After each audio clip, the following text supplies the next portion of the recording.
Buenos días. En esta oportunidad vamos a tratar la unidad 1 correspondiente a la materia, a la cátedra de Derecho Comparado.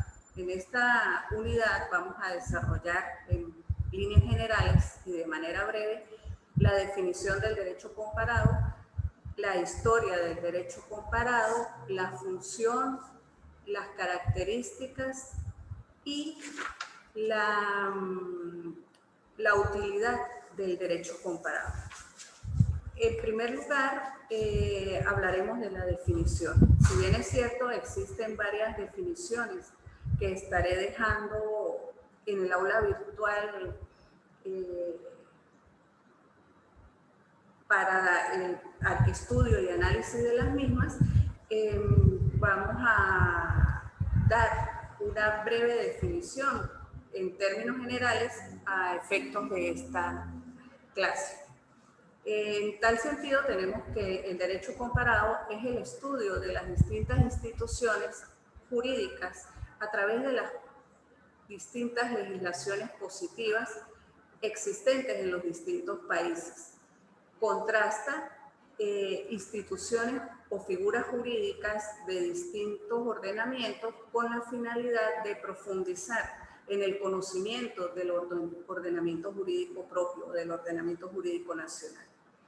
En cuanto a la historia del derecho comparado, tenemos que a lo largo de los siglos se han realizado y se siguen realizando estudios jurídicos comparativos en casi todos los países del mundo continental. Aunque la historia del derecho comparado como disciplina académica propiamente dicha y autónoma es relativamente reciente.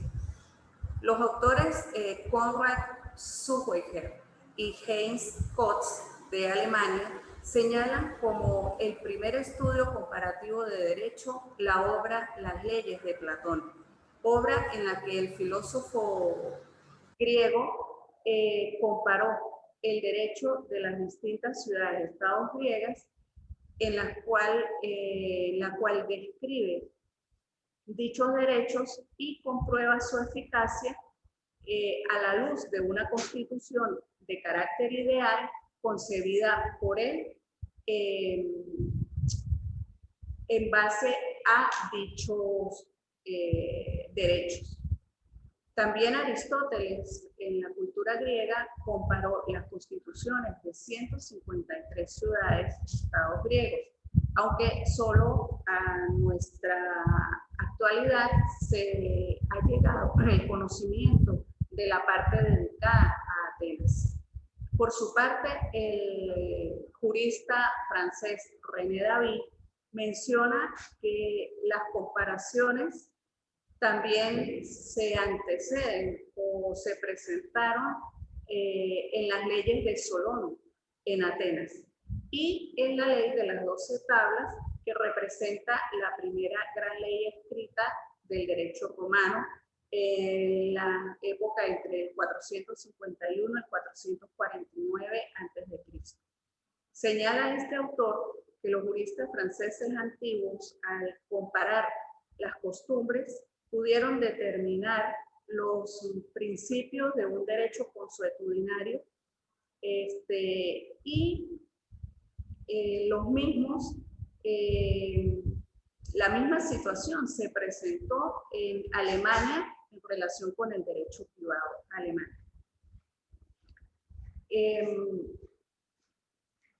Posteriormente, en el derecho inglés, se surgió el derecho comparado tras la búsqueda y comparación de los elementos comunes de los diferentes derechos de los reinos sajones que Guillermo el Conquistador ordenó que se hicieran.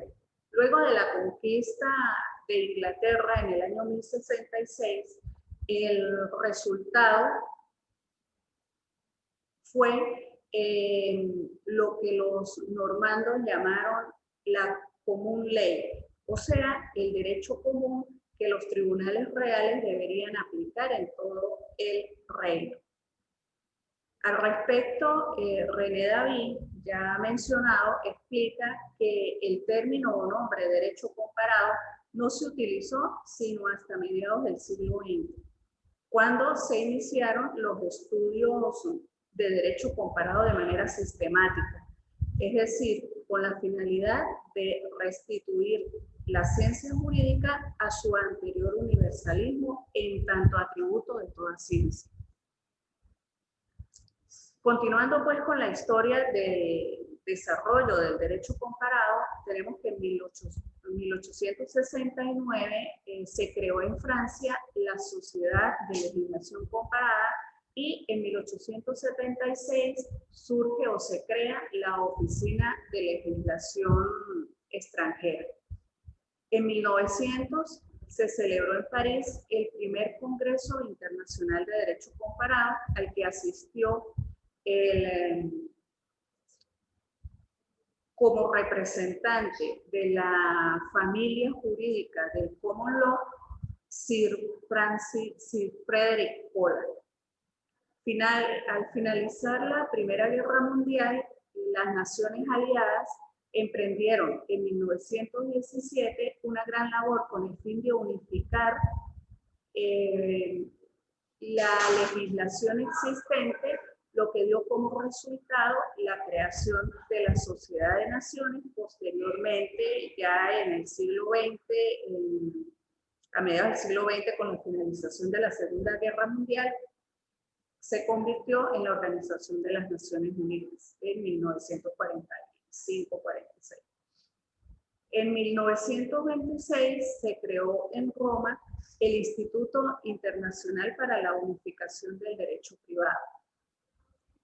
Ya a partir de la segunda mitad del siglo XX, como resultado de la Segunda Guerra Mundial, de los descubrimientos tecnológicos y la influencia de los medios de comunicación, se ha tendido a la unificación del derecho por vía legislativa, para lo cual ha sido indispensable los distintos estudios de derecho comparado, como ocurrió, por ejemplo, con la conformación de la Comunidad Económica Europea.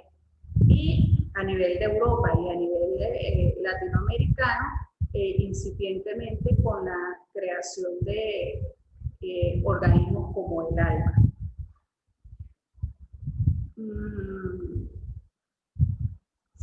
Eso por lo que respecta a la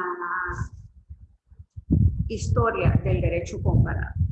Ahora bien, ¿cuál es la utilidad del derecho comparado? Esta se ha visto principalmente desde tres puntos de vista: desde la doctrina, desde la jurisprudencia y desde la labor legislativa. A nivel de la doctrina, su utilidad estriba en el hecho de que estudia con detenimiento casos de otros ordenamientos jurídicos para realizar su estudio y comentario estudia con detenimiento casos aplicando otros ordenamientos jurídicos o casos similares que se presentan en el derecho nacional, que han sido desarrollados o resueltos en otros ordenamientos jurídicos, de manera tal que se permita o se logre profundizar en el estudio y el conocimiento del derecho nacional vigente. En cuanto a la jurisprudencia, su utilidad radica en que en ocasiones los jueces recurren al derecho comparado para interpretar las normas jurídicas. Es decir, se trata o se utiliza como método la aplicación de una analogía amplia a nivel internacional para interpretar la ley interna. Y a nivel legislativo,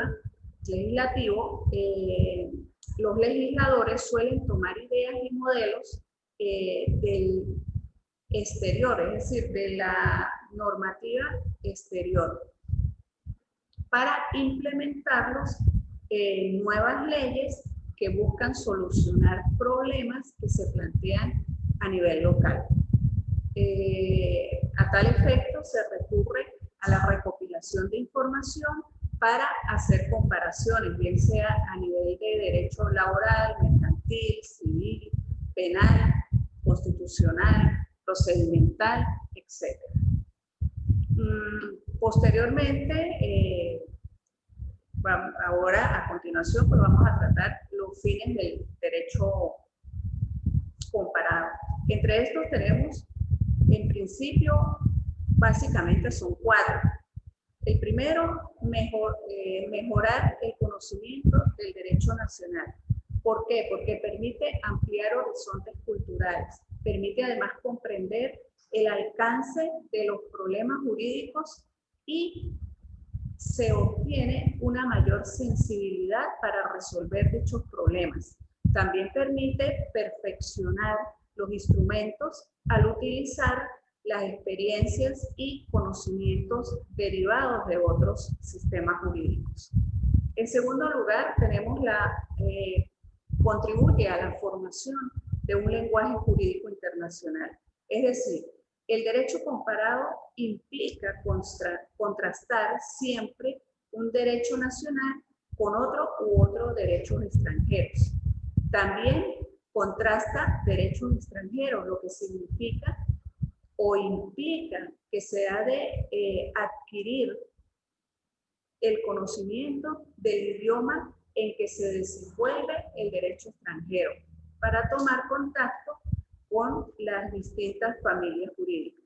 Es decir, conociendo el idioma del derecho extranjero, esto nos servirá como una herramienta que nos permita conocer a profundidad las implicaciones y las fuentes o bases de ese derecho extranjero. Se logra además investigar el sentido exacto de los términos extranjeros que se descubren al analizar los diversos sistemas jurídicos. En tercer lugar, tenemos que otro de los fines del derecho comparado es la unificación o armonización de los ordenamientos jurídicos, es decir, formar un derecho comunitario, como el que se viene dando en las comunidades europeas e incipientemente, como ya dije, en América Latina. Se busca o se pretende o implica establecer normas universales que puedan ser aplicadas uniformemente en todos los países, principalmente integrados en bloques económicos. Y por último, dentro de los fines tenemos el conocimiento de los ordenamientos jurídicos. Es decir, permite resaltar las características, las excelencias, las deficiencias de los diversos ordenamientos jurídicos elegidos previo conocimiento de sus fuentes jurídicas. Por último, vamos a tratar las características del derecho consuetudinario. Entre estos tenemos que, además de ser considerado como una disciplina y una metodología, permite en principio la comparación entre dos o más sistemas jurídicos. Permite además el estudio de un sistema jurídico extranjero sin hacer referencia explícita a un sistema jurídico concreto. Permite utilizar el derecho extranjero en la ilustración de los problemas, en la búsqueda de argumentos, en casos concretos y en la propuesta de alternativas, sobre todo en caso que una ley nacional reenvíe a una ley extranjera. Dentro de estas características también voy a hacer un breve señalamiento con respecto a la naturaleza jurídica del derecho comparado, que también pues viene a determinar ciertas características del mismo. En primer lugar, es una ciencia, es considerado como una ciencia, pues tiene un objeto de estudio y tiene una configuración propia. También es considerado como un método, por cuanto consiste en una serie de pasos metodológicos que permiten emplearlo para el conocimiento y profundización de las ciencias jurídicas. Y es considerado también una disciplina auxiliar de otras ciencias jurídicas como son la historia del derecho, la sociología jurídica y la filosofía del derecho. También se pueden señalar, entre otras características, de manera general, su sentido de universalidad, su sentido de humanismo, que destaca características, excelencias y diferencias de nuestro propio derecho interno. También se presenta como una exigencia para la formación e información académica y para el ejercicio profesional, para la educación jurídica y para las relaciones sociales. Todos estos aspectos que se he expuesto aquí de manera general y breve, la haré llegar a ustedes a través del aula virtual en un documento PDF más ciertos artículos de investigación que he conseguido en mi investigación para para desarrollar esta temática, a fin de que se puedan nutrir de dicha información y puedan realizar pues la evaluación correspondiente. Sin más pues que agregar, les deseo que pasen un buen día. Gracias.